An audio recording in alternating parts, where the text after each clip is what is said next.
start by from where Douglas ended, thanking, of course, the Crawford Foundation for this wonderful honor that has been bestowed to the three of us. And also second what Nikolai said, that this is really a recognition of the whole field. It's been a bit slow in coming. We've known for a long time that this was important, but now we see the broader field of astrophysics recognizing how important this is in very many different areas of astrophysics. And I think this is a very important step. And of course, it's also reflected in the activity in the field. And I can certainly also repeat what Douglas said about his family. Not the same family, but my family. And they also somehow feel that they've suffered. And they may well be right. Which of course means that my wife feels that she has a right to all the prize money to use for whatever she likes to use it for. So, which I think is probably fair. So what I want to do here is actually to talk about some fairly technical aspects. So if we can start the slides, and I can maybe even use this pointer. Oh, sorry, yes, of course I can. Thank you. You see, I've learned everything I know from Douglas. So what we're talking about here is our solar-like oscillations. And Douglas mentioned how they're excited. They're excited by acoustic noise at these convection motions near the surface. And so we can estimate the amplitude from a balance between that energy input from convection and the damping. And we get a range of frequencies that's fairly well defined by the properties of the star. And what we see in unevolved stars like the Sun, they're young stars, are acoustic modes. But what I really want to focus on here are stars that are more evolved, where that becomes much more interesting, because we see other kinds of modes. And that really allows us to tell a great deal about the deep interior of the stars. Douglas also showed you spherical harmonics. These are a slightly different way of representing them.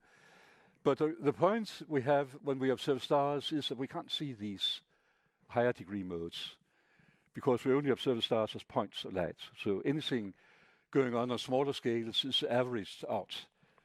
So what we are left with are just the low degree modes. So those are the ones that we have to play with. We also know what to expect from these solar-like oscillations. We know what the Sun looks like. This is the first detailed observations made of solar oscillations back from the South Pole very many years ago. And what we see is this sequence. This is power, oscillation power, as a function of frequency in millihertz, corresponding to periods around 5 minutes in the middle of the range. And we see these very many peaks of individual frequencies, and they are on a regular pattern with separation that we call delta nu, between modes of the same degree, and then in between we have modes of the, so this would be degree 0, and then we have degree 1 in between. And 2 is actually very close to 0. I'm not going to talk about that yet. We'll get back to that. So a way to illustrate that behavior of the frequencies is to cut this frequency axis into segments of a length delta nu, and then stack these segments on top of each other. Spectroscopists know about Echelle spectrographs, and this is really doing the same thing to the solar frequency spectrum. And what you get is a diagram like this, where each point corresponds to a mode, and you see modes of the same degree, so more or less vertical lines. You have degree 0, 2, 0 here, 2 here, 1 here, and 3 here. 3 we don't see in stars in general, but we can do that for Sun and for some stars. So that's the Sun.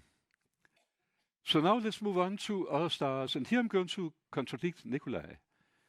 You said that we got the first data in 2002. Hans Kjeldsen, who is somewhere, I hope.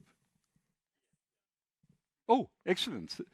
Observed the star Eta Botis, which is a slightly evolved star, using the Nordic Optical Telescope in 1994, probably, and produced this spectrum that some people claimed looked like noise. There was quite a bit of discussion about that. But actually, this is the first detailed observation of solar-like oscillations in another star. And if we do the same thing, produce this Shell diagram for these data, we get this. It takes some, I wouldn't call it creativity, but skill to extract the real peaks from the observations. And what we see then are the same kind of modes, L equals to 0 and 2, small separation between those two. We see L equal to 1, more or less where it should be here. And then we see some additional modes that are real. And so the question is, what's going on in this star? And what is going on is that we have a different kind of waves excited in these stars. We've been talking about acoustic waves, but of course a gas also supports internal gravity waves, because if there's a density gradient in the gas. You all know about gravity waves. We felt them yesterday when we were sailing. The gravity waves on the surface of a liquid where there's a density discontinuity. But also if you have a density gradient, you can excite gravity waves. And this is an example from the Earth's atmosphere, clouds above Copenhagen. There are always clouds above Copenhagen, where you see this structure reflecting the variation in temperature and therefore is a wave, an internal gravity wave. And those we also see in stars. So how does this work in this case? Here I show models of this star, Eta Boötis, several different models, but partly as a function of effective temperature, surface temperature, and luminosity. And the star is here. We know that from traditional observations of the star, temperature and luminosity. We have then also fitted it, and this is actually the best fit model. And then we can look, what happens here, of course, is the star is evolving. It loses the central hydrogen around this point, and then it starts expanding, so the radius is increasing as we move across here. And if we look at what happens to the frequencies as a result of this, and just look at modes of degree 0, the radial modes, where the star just expands and contracts, and the L equals 1 modes, the dipolar modes, we see that the radial modes, for the radial modes, the frequencies decrease gradually as the star evolves and grow bigger. And that's the same as we see in musical instruments. The bigger the instrument is, the lower the frequency is. And then for L equals 1, we see the same thing. Frequencies decrease, but then suddenly they do have a bump, go on decreasing. And the same thing happens up there, the same thing happens down here. And what's going on here is that we have this second class of modes, or modal behavior, caused by the internal gravity waves. And their frequencies increase as the core of the star contracts and the gravity in the deep interior of the star increases. So they come up like this, and then they interact or undergo what we call an avoided crossing with the acoustic behavior. And so we get this kind of mixed mode behavior coming in here and up there. And this actually also occurs in this best fitting model. And if we then apply the Shell analysis, the Shell diagram analysis to this, then we find points that lie away from these ridges where we expect the acoustic modes to be. We don't see that. We see that slightly for L equals to 2. We don't see it for radial modes at all. And that actually explains the observations that Hans obtained. So this was the first identification of mixed modes in stars. And the reason this is so hugely important is that this gravity wave behavior depends on the structure in the deep interior of the star, to which the acoustic behavior is somewhat but not very sensitive. And this has been a leitmotif for the study of evolved stars in using solar-like oscillations. So let's move on. Let's talk a little bit about observations before we do that. What we're talking about here are extremely small variations. And so we need very high sensitivity, a few in intensity, a few parts per million. We need very long observations. We need continuous data. And to do that, we have to go to space. And fortunately, we have had the Kepler mission launched to look for planets around other stars, but also very sensitive to stellar oscillations. And that has been a revolution in astroseismology, the data we obtained from that mission. So it has observed for 4 years, and it has observed very, very many stars, tens of thousands of stars, and then a few stars in more detail. But here I'm going to talk about the Wolf stars that vary slowly enough that these observations with 20-minute cadence are good enough. So let's look at, and Kepler actually has covered all sorts of different stars, and Connie is going to talk about some of them. All these blobs are stars showing oscillations where we can do seismology. Here I'm going to focus on the stars in the solar like range.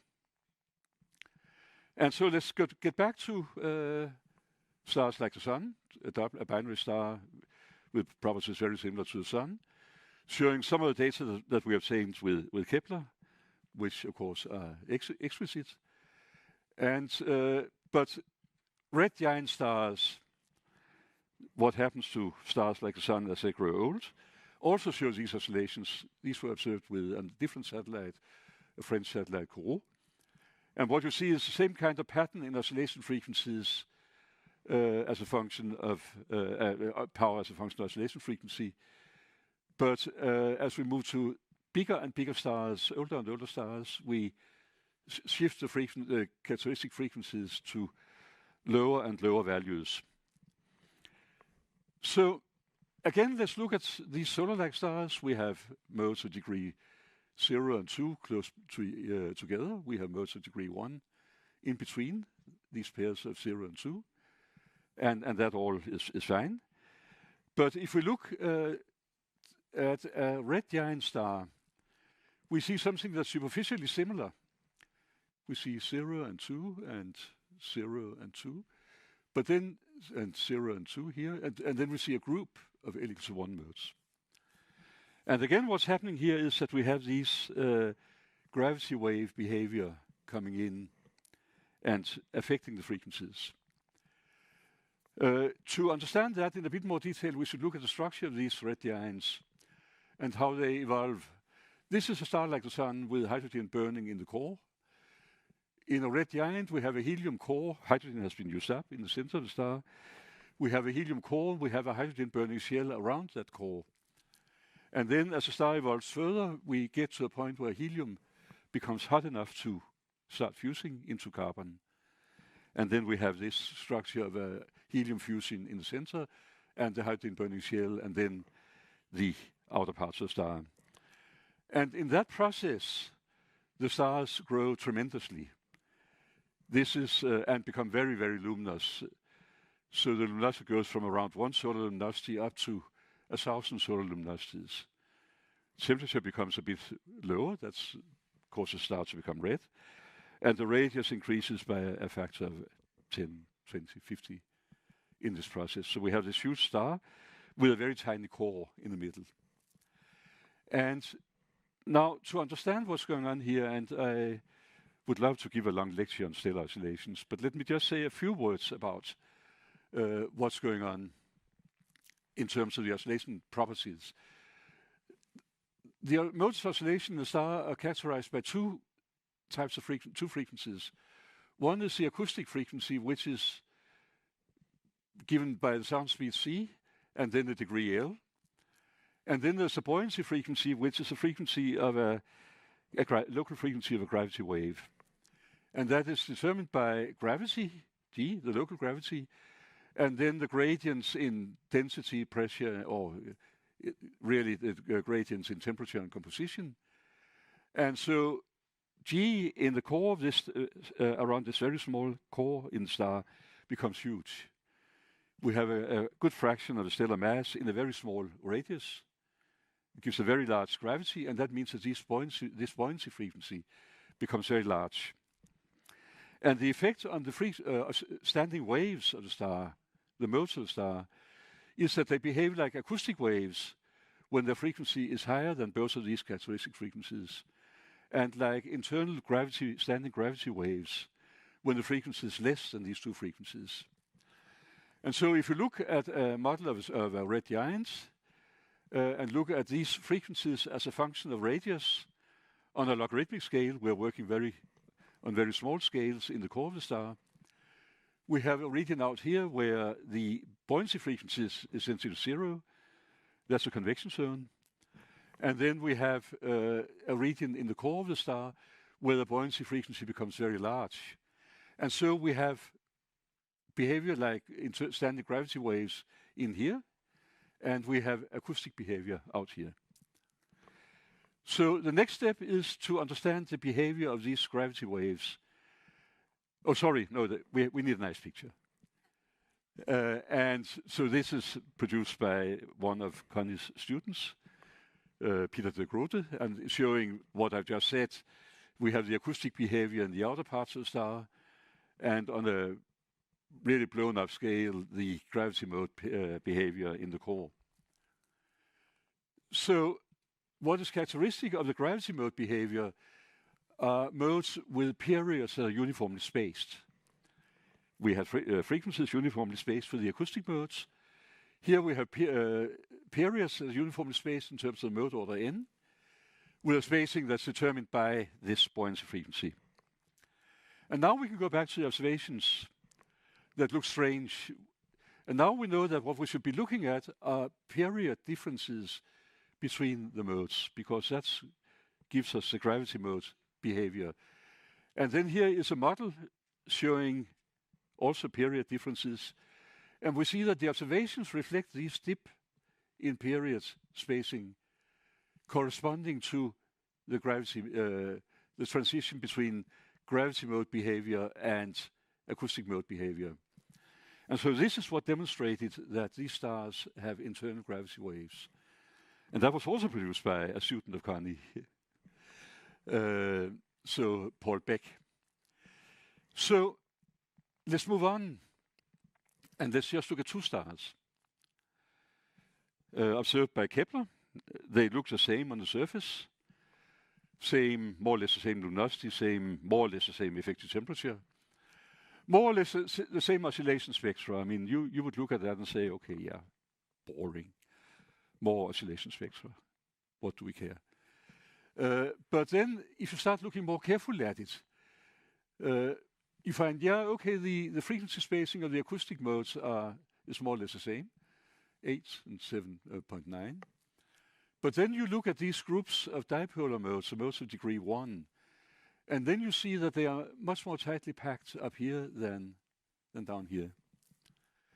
And you can quantify that in terms of the average values, 53 seconds for the top star and 96 seconds for the bottom star. And the reason for that is that the top star is a red giant star with just hydrogen burning in a shell around a boring helium core. And the bottom star, in addition, has helium burning in the center. So this difference in the core of the star is not much bigger than the Earth. In a star that's 20 times bigger than the Sun.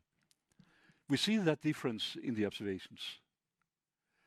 And the reason for that, and just to look at that briefly, is again comes from this behavior in terms of the characteristic frequency, the buoyancy frequency, shown here with dashes for the acoustic frequency looks more or less the same in two stars. As I said, the outer layers are more or less the same. But the buoyancy frequency looks very different. In the red giant star, the one that just has hydrogen shell burning, the buoyancy frequency are the dashes. In the helium burning star, there's a convective core because of the helium burning. In the convective core, the buoyancy frequency is 0. And so if you look at this integral that determines the period spacing, that integral is more or less the same in the outer layers of the star. It's dominated by, it's slightly different out here, but the dominant contribution comes from here. That part is the same in the two stars, but the helium-burning star is missing all this contribution. And therefore, the integral is much smaller in the helium-burning star, and therefore the period spacing is much bigger. And that is what allows us to separate these two different classes of otherwise very similar stars. And let me just end here, because I did notice times. Yes. Well, I did build a telescope, you know, so you can apply that to the very, very many stars observed by Kepler, and then separating these stars into these two different classes in a diagram where you have the frequency spacing of the acoustic modes on the one axis and the period spacing of the gravity wave behavior on the vertical axis. And so you can separate the stars, the evolved stars down here, into the stars that just have hydrogen shell burning and the stars that also have helium core burning. And this then is a start, because as Douglas said, observations and this kind of interpretation is not in itself very interesting.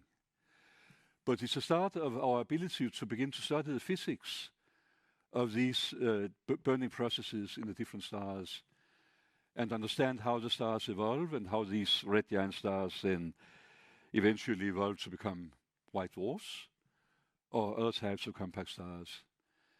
And these are processes that are relevant not only in the stars showing solar-like oscillations, but also in the more massive stars that Connie is going to talk about now. And so we are learning the physics of solar and stellar interiors from these detailed observations. So I think this is an interesting example of what we can do with asteroseismology. So thank you very much for your attention.